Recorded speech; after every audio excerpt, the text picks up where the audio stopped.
Good afternoon. My name is Fernando Puerto, and I welcome you all to the Bidders Conference for the Information Technology Project Assurance Services RFQC, Request for Qualified Companies. The purpose of this meeting is to allow interested firms the opportunity to ask questions for clarifications regarding this particular RFQC. As an agenda for this, first thing, I want all the panel that is with us to just turn on their cameras and present themselves. As you've heard, I'm Fernando Puerto, and I'm Director of Procurement here in the Georgia Technology Authority.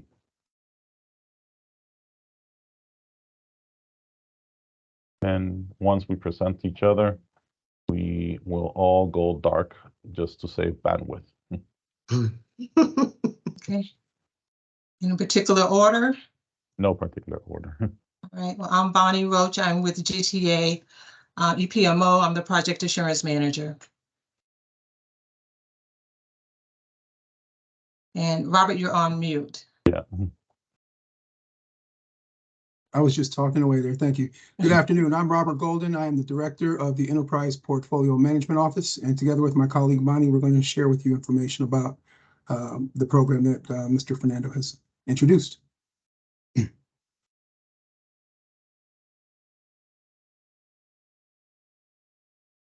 I think that's your turn, Osborne. Okay, I didn't know if Yolanda was going to speak, but good afternoon, everyone, and thank you for joining this Bidders Conference today. I'm Osborne Johnson. I'm here at the Department of Administrative Services to support the GTA agency on this RFQC. Thank you. I will turn off my camera and just, I would ask everyone else to turn off their cameras. That way we can concentrate on the presentation deck. Can everyone see my presentation at this point? Yes, sir. Yes, we can see it. Thank God. So, first thing we will be the agenda for this meeting is we will review general information, and then we will proceed to have a background overview of the purpose and goals of the ITPAS solicitation. After that, we will overview how to use Jagger to upload our bid. And then we will check what is the procurement schedule events for this solicitation, the rules about communication during this procurement, what will be the qualifying factors, the scores and award, and at the end, there'll be a Q&A section. I will ask that all the questions be done via chat. That way they are written and they're easily added to the Q&A document. If you didn't know, we are recording this video or this conference, and we will post it to the solicitation page so everyone can have access to it in the future, as this is an optional bidders conference. So as general information, please, all of the attendees, write your name and agency in the chat. That way we know who attended. And two, a copy of this recording, again, of this conference will be posted in Jagger with the RFQC documentation. As meeting rules, it is imperative that you all respect the process of this procurement and not speak with staff members during the meeting or in regard to this proposal outside of the meeting. If you have any questions, post them in the chat during the meeting. And if you have any questions afterwards, field them through the Q&A board. Beginning now, we will go with the overview of the ITPAS program with Mr. Golden. Make sure I'm unmuted this time. Okay. Fernando, are we going to advance the deck or, yeah, so I'm sorry, you can go back one slide there. You were right where you needed to be. So just wanted to point out that within the Enterprise Portfolio Management Office, just really briefly, we perform a number of services in support of our agency's solicitation and procurement efforts. And those center around investment management, where we onboard and track all the procurement activities up to and including award. A big part of our role there is to review procurements before they're posted. Secondly, which my colleague Bonnie Roach is going to talk a lot more about, is project assurance, and there's several methods in which we do that. And then we're going to talk a lot about the ITPAS or IT Project Assurance Services contract today. And we do reporting and also training around increasing the maturity around project management in the state. So within that, specific to what I'll refer to several times here, if I'm saying ITPAS, I'm referring to the RFQC for which you're seated today. Within that, we are today going to be talking about our IV&V, PM support, and OCM, which Bonnie is going to detail quite a bit more. But if you'll advance the slide, Fernando. You can go one more. So as mentioned, a key piece of the services we do provide is project assurance support, which is really around making sure that we are providing services that ensure the success of projects on behalf of the state of Georgia. So whereas the agency may have a specific interest in a particular initiative, we have a particular interest in making sure that what the agency's contracting with a supplier to provide has been set up properly for success from the start. And in short, our mission is to create transparency in the IT spending and provide guidance to agencies, allowing them to make good technology decisions with regard to the citizens of Georgia. So throughout project assurance, the EPMO provides that guidance and counsel through planning, execution, and delivery of large and complex IT projects. GTA is required by legislation, so this is written in law, to provide this project assurance service and governance to executive branch IT projects valued at over $1 million. And then finally, on this slide, the specific services are listed in terms of kind of the different ways in which we provide project assurance. One is independent verification and validation. We refer to that often as IV&V. There's the critical project review panel, and there's the large project assessments, and then our ongoing oversight as well. Next slide. So again, with regard to the EPMO, our goal is to ensure project success. And a little deeper on some of the project and portfolio management pieces of that, that's done through portfolio management, where we're offering up to the governor and on down various stakeholders, including agencies, a portfolio view of where projects that are over $1 million have a heavy technology component. Secondly, the project assurance services that I just referenced on the prior slide, and this includes policies, standards, and guidelines, which are published out on our GTA and our PSG website. So around any of the requirements and suggestions we make, there is typically a policy, a standard, and/or a guideline that's guiding that process. And then there's various project procedures and practices. We additionally do some consulting services where we help agencies that might not have a mature project offering or project management office, et cetera. And I mentioned the training prior to that. Ultimately, what we're after here is to improve the state's ROI. We want to reduce project failures. We want to increase deliveries within budget and schedule. And we want to more closely align all of these project efforts with the business priorities and strategies of the state. Next slide, please. And so specifically about this effort today, it is the IT Project Assurance Services. And basically what that is are what some would refer to as kind of convenience contracts within the EPMO and within GTA. And that means they're managed by GTA's EPMO and its procurement teams, hence the partnership of our director, Fernando, as well as myself and team. And these contracts help state agencies obtain a variety of important services, 3 of which I've mentioned today, from private sector companies recognized for their expertise. And we negotiate these contracts with pre-qualified vendors to save the state agencies time and money. So that's really the end of the goal here. The goal is to get a list of pre-vetted contractors that are ready to go when a statement of need is produced. And with that, I think I will turn this over to my colleague, Bonnie, to drill down a little deeper into this. Thank you. Okay, thank you, Robert. So just to continue as what Robert was saying, the ITPAS contract, IT Project Assurance Services.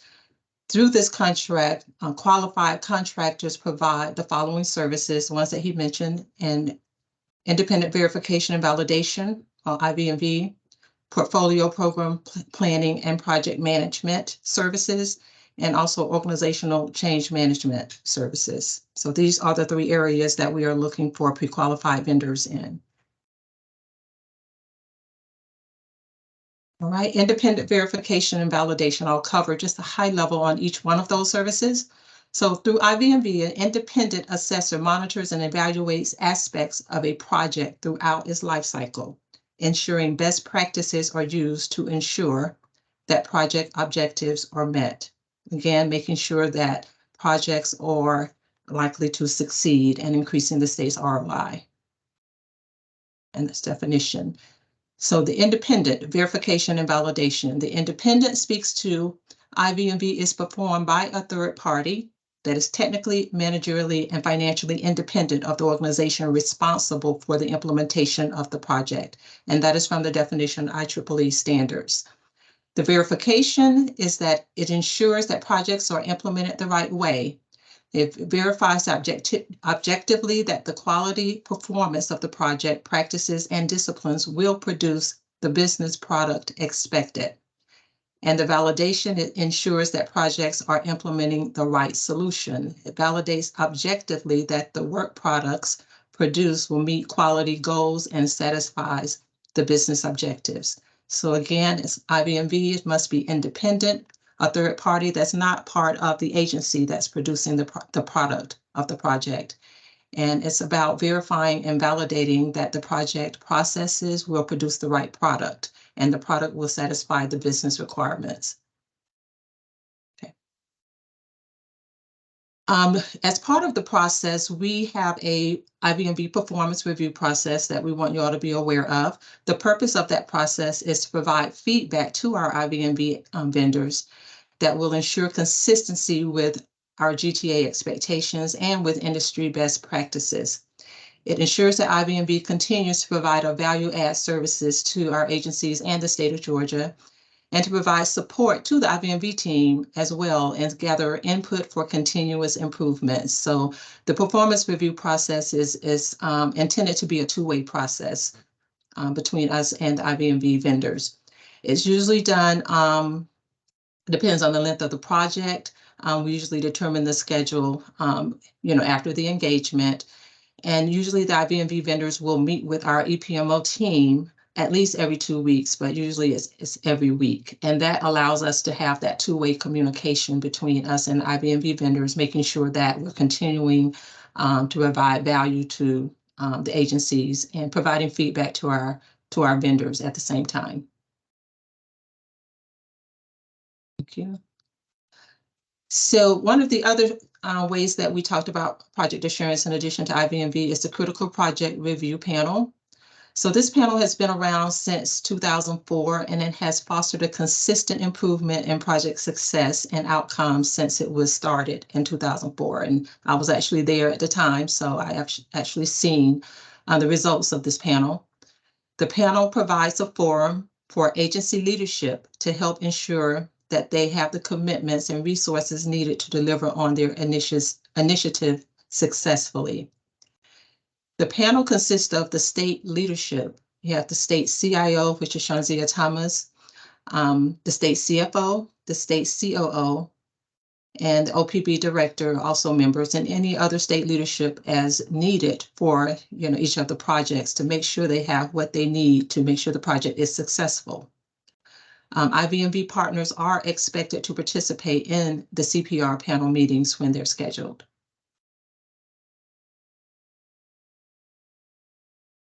And then the other service is the portfolio program planning, and project management support.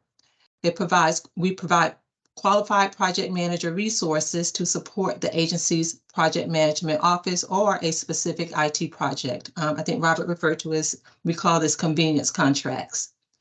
It helps the agencies to support them in developing RFPs, RFIs, RFQs, providing project manager resources, establishing PMOs, setting up business cases, business continuity, disaster recovery documents.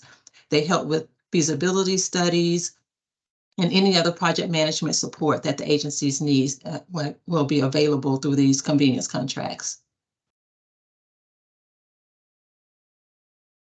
And then the final one is organizational change management.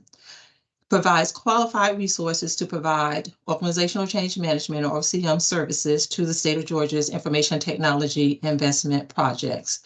The support in OCM may provide support in organizational change management strategy management, and they may help with stakeholder analysis and assessments, help develop communication plans, provide OCM resources for agency projects, and execute agency OCM plans. The background is to meet a state official code where this is defined, the OCM services should be provided by the agencies or to the agencies. Okay. Thank you very much, Bonnie. Now we proceed with the overview of Jagger solicitation service with Mr. Osborne Johnson, who is our contract manager from DOAS. Thank you, Fernando, and thank you for that background, Bonnie and Robert. Once again, I'm Osborne Johnson. I'm with the agency sourcing team. I'm going to review how to respond to this event in the Jagger Sourcing Directory application. I'm going to share my screen. Please give me one moment.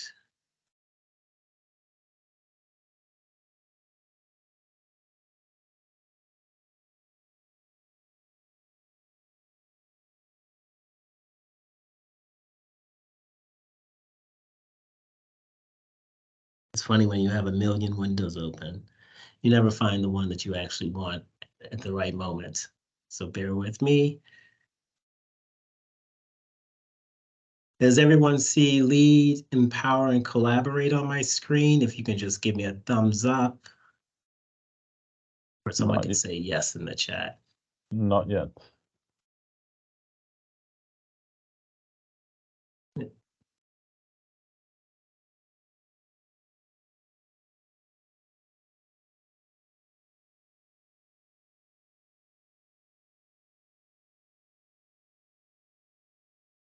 Do you see it now, Fernando? Lead, empower, collaborate? Give it. Yes. Okay, great, thank you. So you can utilize any browser when you're going to the Georgia Procurement Registry to locate the event. But what you want to do, you want to open up a browser window and you want to type in doas.ga.gov. Once again, you'll see lead, empower, collaborate on your screen once you open up that window. You're going to scroll down and you're going to go to state purchasing, and then you'll see an option that says information for suppliers. You'll click on that option. What it's going to do is give you a description between a supplier and a bidder. And then you're going to come down to the quick links by category section, and then you're going to see bidder registration and getting started. One of the things I do want to mention is that the first order of business working with the state of Georgia is to register on the Team Georgia Marketplace application. So if you have not registered on the application, please click on Getting Started as a Supplier, which will take you to Team Georgia Marketplace. 5 steps. You'll need your W-9 to register or your social security number if you're registering as an individual, but please make sure that you're registered on the Team Georgia Marketplace application to respond to this event. Because when you'll see when we get to the page, it's going to ask for your your registration credentials to log in. Okay, we're going to click on Understanding Bids and Contracts, and then we're going to come down to Bid Opportunities. You're going to click on the option that says Georgia Procurement Registry. One thing I will mention as I'm going through this demonstration is that this is a live event, so I will not submit my bid response. I just want to go through the steps of how to respond to this event. And also, please submit your bid early because sometimes we do run into technical issues as we work in our daily routines of life when we're at work. So please just submit your bid early and don't wait until the last moment to submit your bid. All right, so we'll come over to the Georgia Procurement Registry. On the left-hand side panel, you'll see different options. We're in the bidding event search option right now. Buyers of the state can come here and do a supplier search based off the NIGP code that's associated with your profile. And then also, if you are in need of registering your company on the Team Georgia Marketplace application, here is where you will locate that NIGP code to associate with your profile so you're able to receive notifications from the buyers of the state. Okay, we're going to come over to our event search criteria. If you know the event number, you can always type it in, but I'm just going to type in information. You can change your event status to different options. If you want to see what was awarded in the past for different events, you can change it to notice of intent to award or completed or awarded. For the sake of this demonstration, we're going to just choose the all option. You can also change your other filters, but we're just going to type in the keyword information, change our event status to all. We're going to come down and going to click on search. Here, we're going to locate the event that we're going to respond to. For this actual event, it is the GTA 98000 ERFQC-040224. So there may be two listed here, but the one that we're interested in today is the RFQC 2024. Information technical. We're on the 2020 041, the one below it. Is this one we're doing for this one? Yeah, we're on ITPAS, yeah. Oh, okay. Forgive me. So the project insurance services? Yes. Okay. Gotcha. I thought it was the other one. Gotcha. I'm with you. So let me go back to that screen. So when we come here, it's GTA-98000-ERFQC-0412024. And that was the RFQC 2024. GTA is your government entity, the start date, and then what's most important is that end date, January 16th, 2024 at 11:30 p.m. This event closes in 42 days. So please make sure that you're aware of what that end date is, January 16th, 2024 at 11:30 p.m. We're going to click on the hyperlink, which is under the event ID column, which will bring you to this event details page on the Georgia Procurement Registry. You're going to get information about the event ID, who the buyer is, and that's Fernando Preto, and his email address and his contact information if you do have questions regarding this event. We're going to give you a description of the event, and the NIGP codes that are associated with this event are on this page. We're having the offers conference right now, which is on one tab. You can locate the documents here, but for us, we're going to click on respond to event. But I do want to point out in the right-hand corner, we've highlighted what the end date is, January 16th, 2024 at 11:30 p.m. This ends in 42 days. So we've highlighted for you. So once again, please submit your bid early. We're going to click on submit your response. But there is also a quick reference guide here for you to utilize just in case if you forget, oh, how do I get to that website again? And what do I need to do when I'm doing these steps, when I'm responding to this event? Yes, this event is recorded, but there is a quick reference guide for you to utilize as well. So we click on submit your response. This is going to bring us to the Jagger sourcing directory. Once again, if you haven't registered, we're giving you the option to register to create an account. If you do get stumped, please contact our procurement help desk, and we have their contact information here at the top for you, 404-657-6000, or you can email them at procurementhelp@doas.ga.gov. If you're having issues with your Jagger sourcing directory account, you're going to contact Jagger supplier support at the number at the top, which is 1-800-233-1121, option 1. they're also giving you an option to create a ticket. All right, so here's our event right here. So what we want to do, we're going to click on the event, or you can click on respond now, whichever one. So I'm going to click on respond now. It's going to ask for me to enter in my credentials. Give me one moment to do that.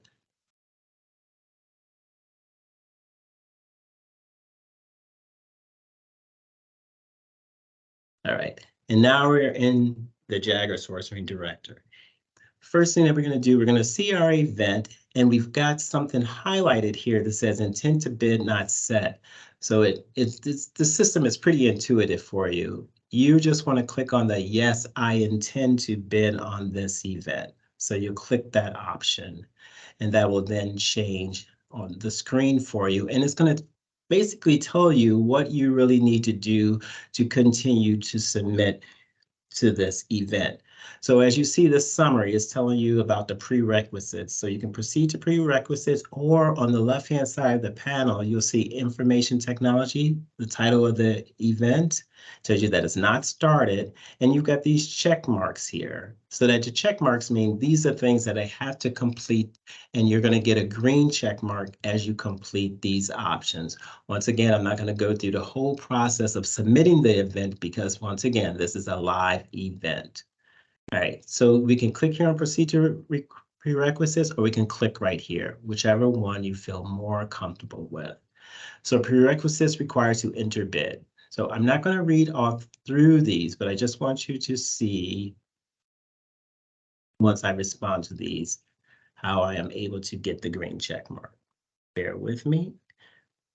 And please, if there are prerequisites here that are asking for an upload, make sure you click the upload option to attach the document that they're looking for you to acknowledge. As you can see with this one, this is the IRS publication 1075 acknowledgement. You want to just open that file as such. Scroll down to the bottom, and you may have to edit the document, but you want to complete any attachment that is on the event and upload it as such. So when we would download that document, we would click on upload.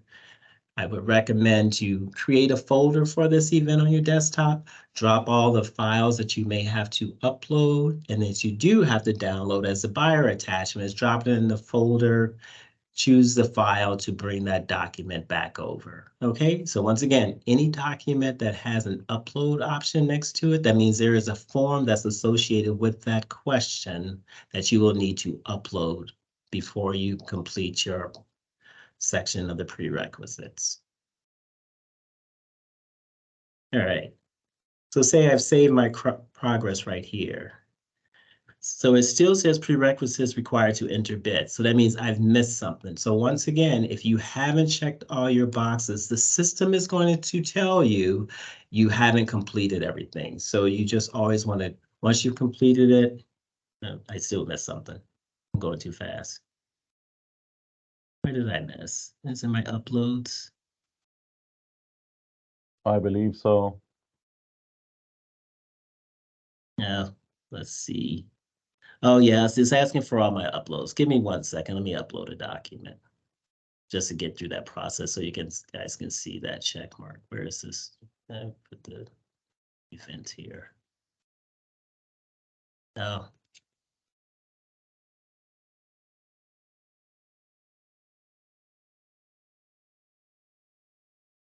Oh, so required field copy empty. Going too fast. There it is. All right.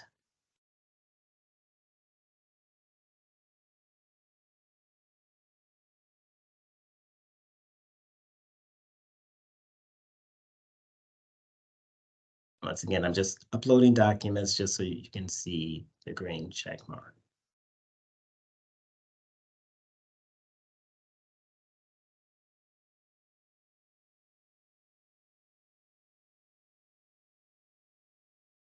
Oh, there are a lot of documents on this one.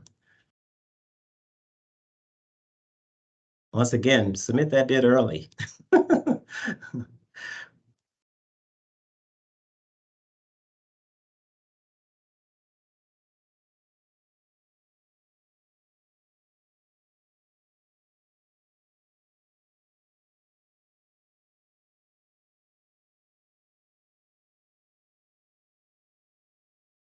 Did I get them all? Yay!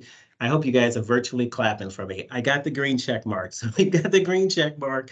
Once you finish any section, please just continue to hit save progress so that you don't lose any of the work that you've completed. Now we'll go on to buyer attachments. We've got a number of attachments here. Once again, the recommendation is to click on each one of the documents and download them, and please read and follow the instructions of the solicitation. Let's see, I think I've opened up some of these and saved them in the folder, but let's just so you can see. We'll download this. You'll click on enable editing, just in case if you have to do any actions to this event.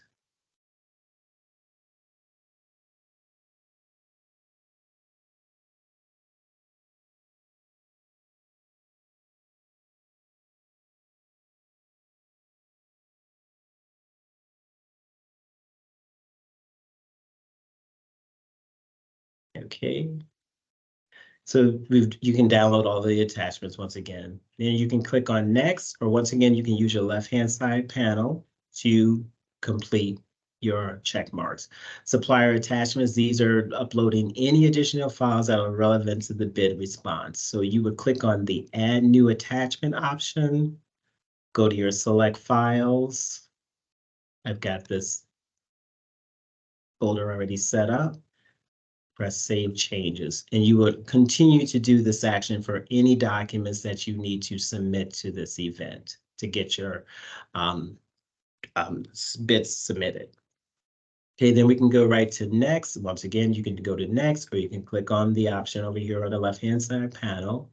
You've got supplier general information that you've got to review, and the mandatory requirements and the mandatory score. So they have a check mark here. When I say they, I mean GTA. That means there are required fields that are needed to be completed. So you would have to answer these questions that are here with this document.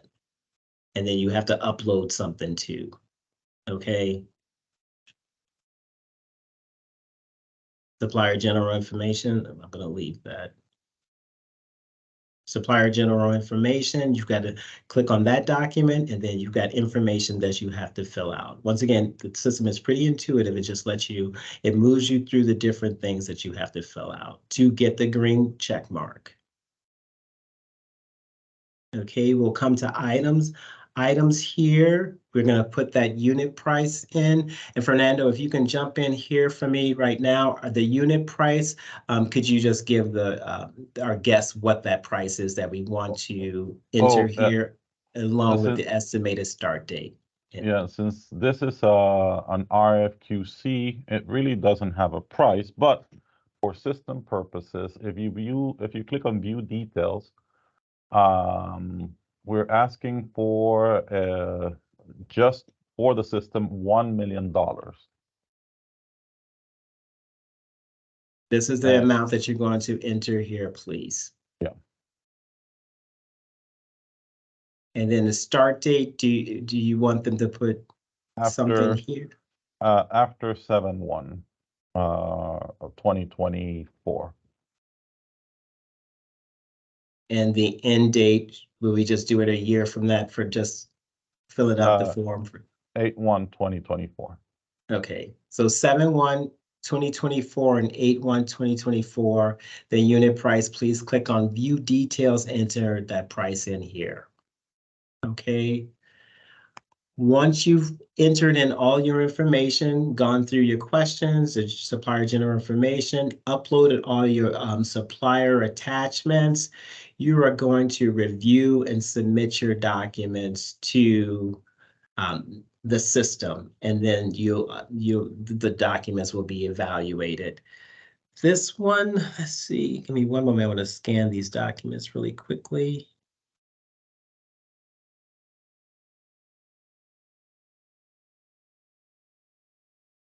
So Fernando, if you can just jump in for 1 second. I know there is a Q&A board here. Are you taking questions on the Q&A board? Or are you taking questions directly to your either email or phone?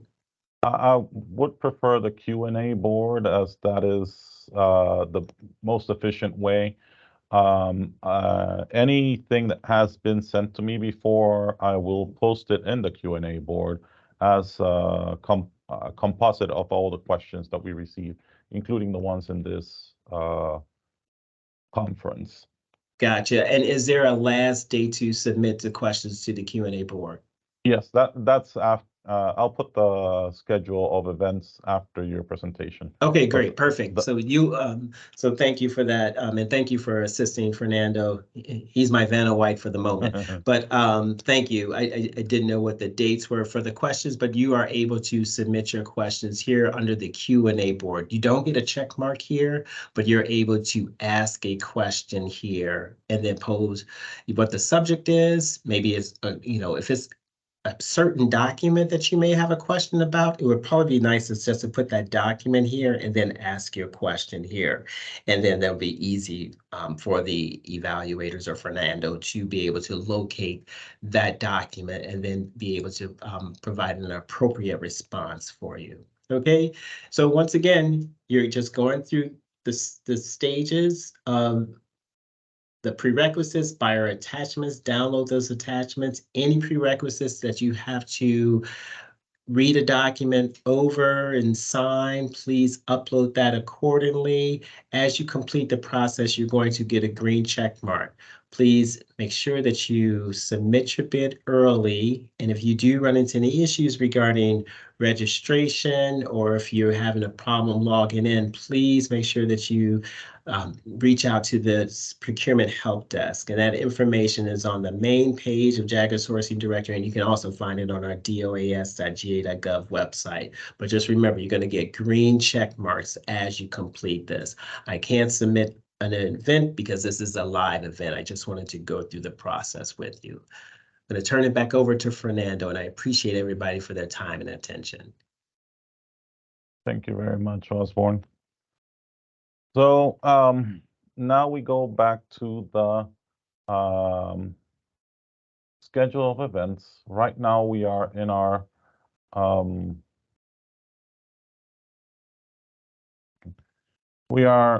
the release, and we are on the offers conference. The final day for written questions by any of the participants is on the 8th.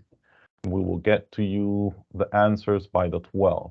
Since this is a live Q&A board, we will post answers as we have them. But if there is a list of questions that need to be answered that requires a little bit more time, they will be posted on the 12th. The responses are due to GTA on the 16th next month. So you do have ample time. And as you notice, we placed the timing of the close time for this event at 11:30 p.m. So that should give you enough time to upload. But again, as Mr. Osborne Johnson said to all of to us in the presentation, I would strongly recommend that you upload your documentation before the close time, because that way you would avoid having any issues. I would strongly recommend that you upload it a day before, just to make sure that you have everything that you need and that everything was uploaded. Typically, what happens when on the day of the closing of an event, that day is the slowest day of internet you'll ever have in your life. So I strongly recommend give yourself ample time to review the documentation and upload it. Then the award date should be approximately on May the 20th. That date might be changing depending on the amount of bidders that we get, and depending on the complexity of the evaluation process. The communication during an active solicitation, from the issue date of this RFP until the final award is announced, bidders are not allowed to communicate for any reason with GTA staff except through the issuing officer, named therein, aka myself, during the bidders conference, if any, or other bidders events as defined by this RFP, or as provided by existing work agreements. Prohibited communications include all contact or interactions, including but not limited to telephonic communications, emails, faxes, letters, personal meetings, such as lunch, entertainment, or otherwise. ETA reserves the right to reject the proposal of any bidder violating this provision. All correspondence pertaining to this RFP should be directed to me, the issuing officer. And as in the presentation, I would also direct everyone to put all your questions directly in the Q&A board. That way it's all a one-stop shop. Now, qualification factors. If you have noticed, we have three different scopes of work. We are not awarding all three at the same time. Or what we're going to do is we are allowing you to pick and choose how many do you want to bid for. We all have a singular list of mandatory requirements that are pass or fail, and then you can pick one of the three scopes of work. If your company only wants to bid for IVMV, just choose the scope of work in the worksheet, and the worksheet gives you instructions that you can either answer it in the Word document that we're giving you, or in a document that you yourself create, as long as you respect the page limit that we set. And then you upload that documentation, and with all the supporting documents that we're also asking within the worksheet. You can upload 1, 2, or 3 worksheets depending on what you're bidding on. One of the mandatory questions is what are the scopes of work that you're going to bid on?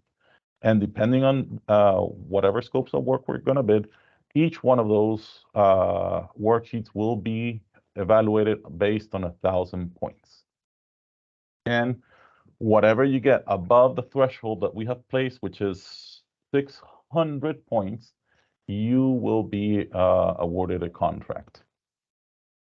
So we also do an administrative review, and if you pass, then we evaluate. Once the evaluation is done, if you surpass the 600-point threshold, then you can be elected to get a master service agreement.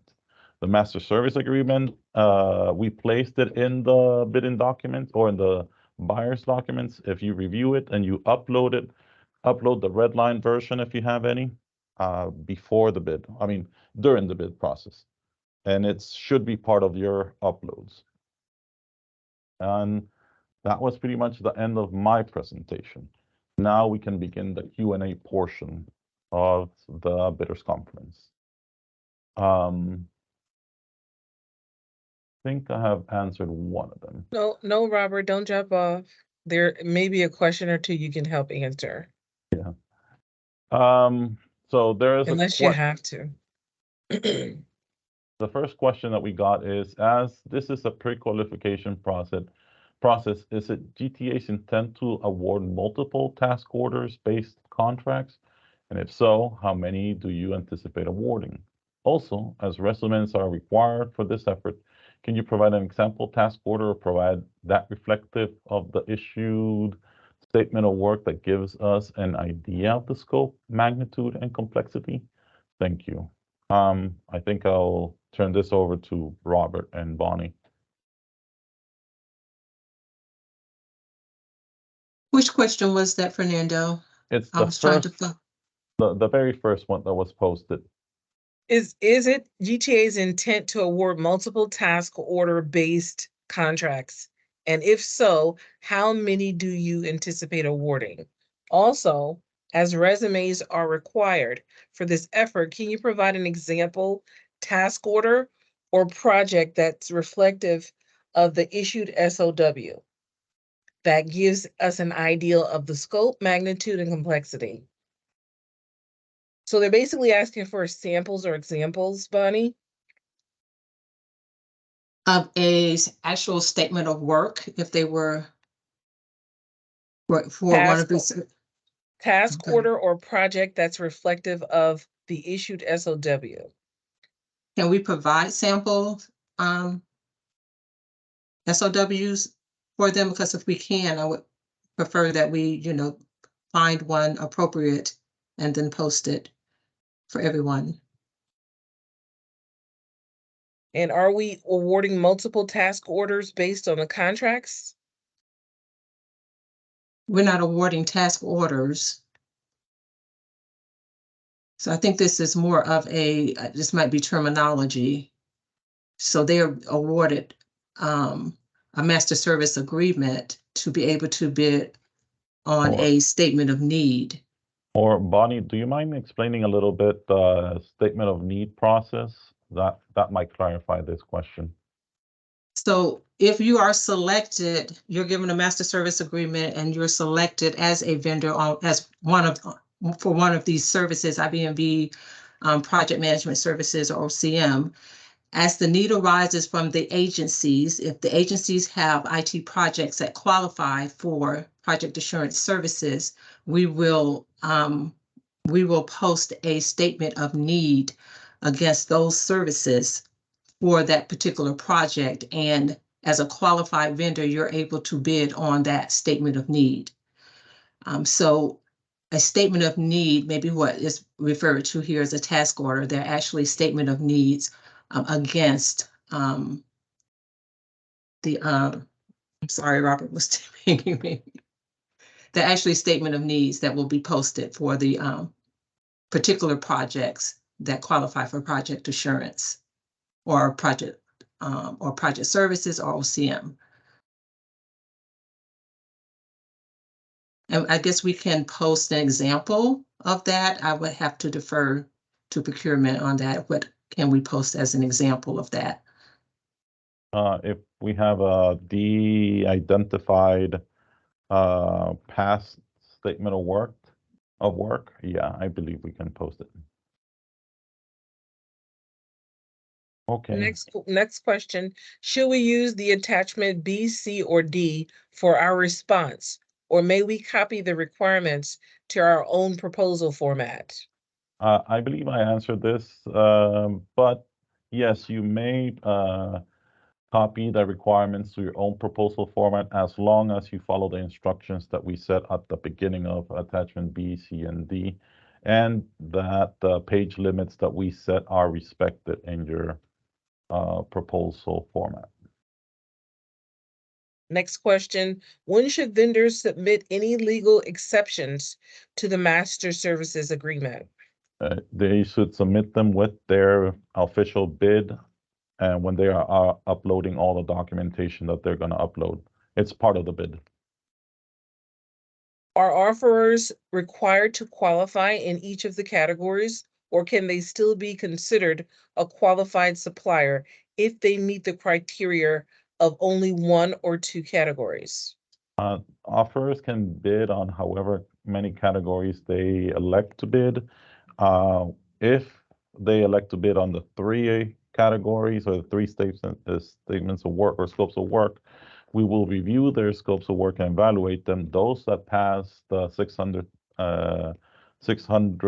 score evaluation points will be considered for a master service agreement. Those that don't pass the threshold will not be considered for a master service agreement.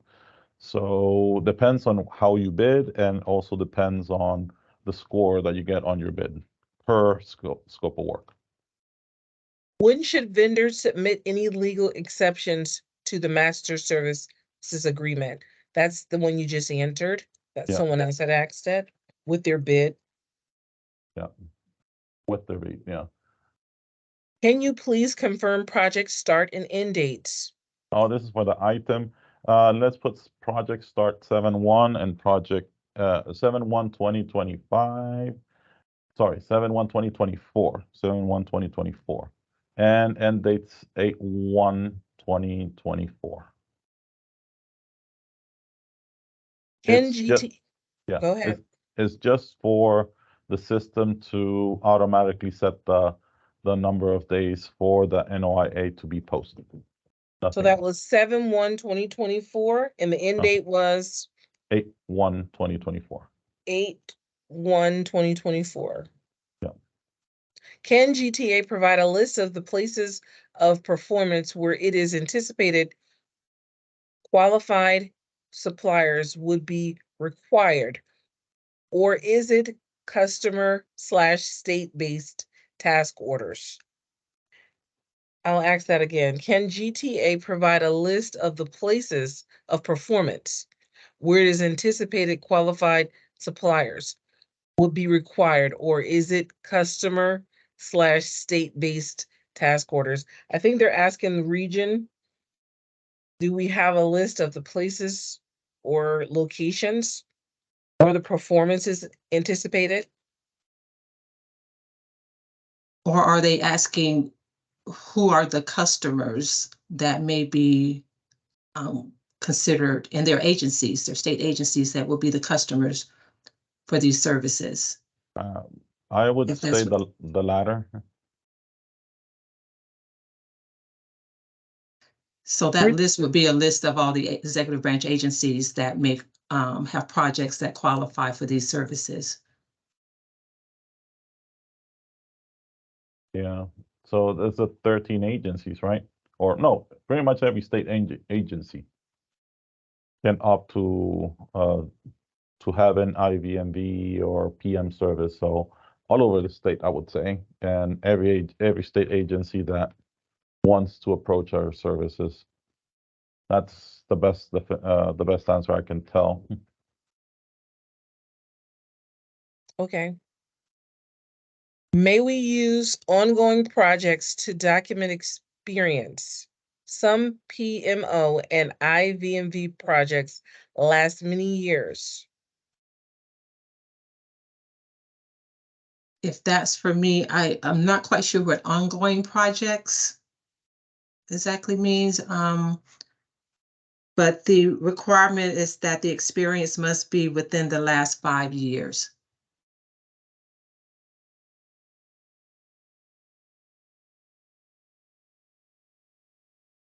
Okay. Yeah. Ongoing are projects that are still active, is what he's saying. As long as that experience is reflected within the last 5 years. Okay. Can you please also confirm the estimated budget for this solicitation?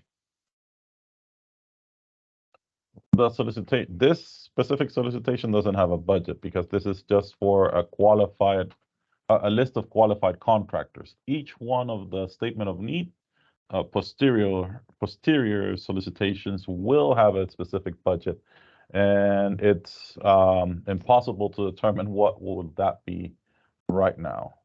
So if you want to participate on those solicitations in the future, you have to participate in this RFQC right now. Is there a data and time limit to submit questions related to the event? Yeah, we answered that. It's part of the schedule of events. The data limit, I think, is 50 megs, I think. Oz? Oh, date and time limit to submit questions related to the event. Yeah, the data is like the piece where we can't go over a certain amount of data when you're submitting. I know each of the questions have like 1 or 2 page limit. You know how you put that in? I think that's what they're referring to.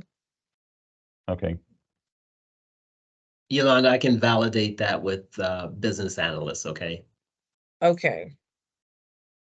Will the state of Georgia higher education institutions be able to use this contract? I believe so, but I am uncertain about that. So I'll just put down that you'll defer that and put it on the board. How does GTA envision awarding points to each response? Will a scoring rubric be used? For instance, excellent, good, fair, poor. Correct. Yes, we will use a scoring rubric. Will the state of Georgia higher education institutions be, okay, that was the same question. Yeah, I believe think- that's it. I think that is the last question. Yeah, the one we Yeah. just had. Okay. Well,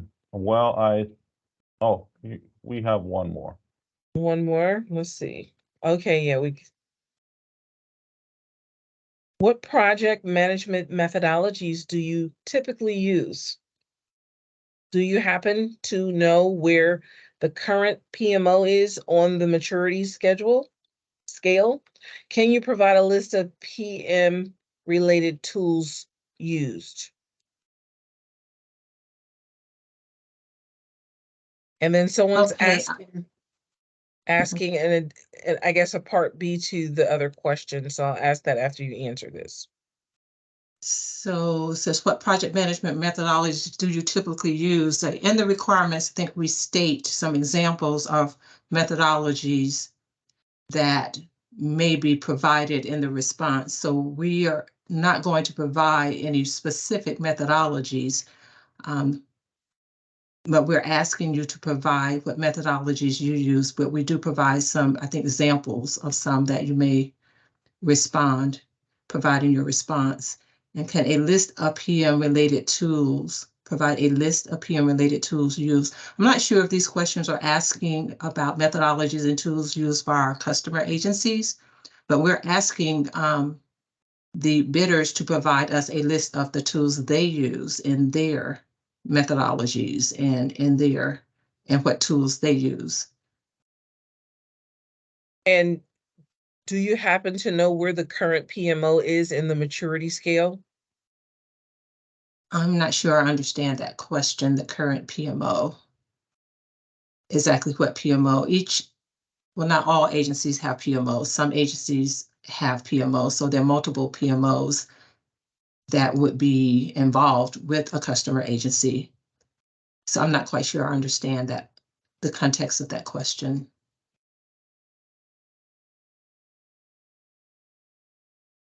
Jennifer, did you want to elaborate and put in the chat why she's doing that? They're asking for the scoring rubric. Fernando, you know how they mentioned excellent, good, fair, poor. They're asking for the scale. What is it? It's excellent, 100% of the points allocated. Good, 75%. Adequate, 50%. Marginal, 25%. Poor, 0%. No response, disqualification.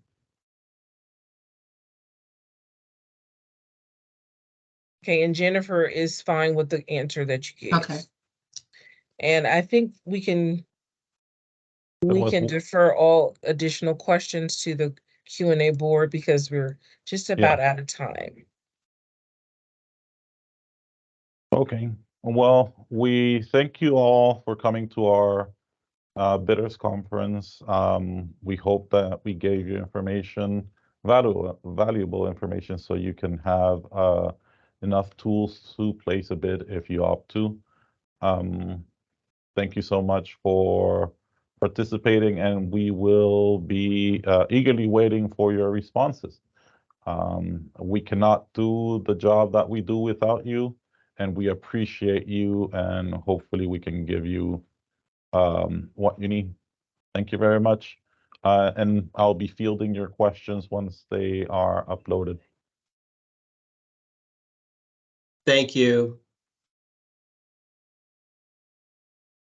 Bye.